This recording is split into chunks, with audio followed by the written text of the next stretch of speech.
భగవంతుడు ఎక్కడుంటాడు అంటే గరుడ పురాణంలో క్లారిటీగా చెప్పాడు. ధర్మంతో సంపాదించినటువంటి డబ్బులో నేనుంటానురా, అధర్మంతో సంపాదించిన డబ్బులో కలిపురుషుడుంటాడు అని చెప్పారు.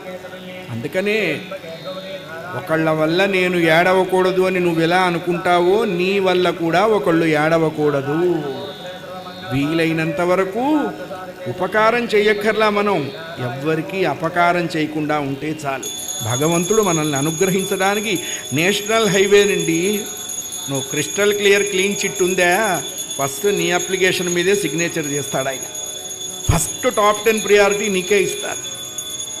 కాబట్టి పరమాత్మ మనల్ని చూడాలి అంటే ఆయన చూచేటువంటి క్వాలిఫికేషన్ మనం పొందాలి. ఎలా పొందుతామన్నది పెద్ద కష్టమేం కాదు. ఉన్నంతలో క్లియర్గా ఉండాలి, క్లీన్గా ఉండాలి, వీలైనంత వరకు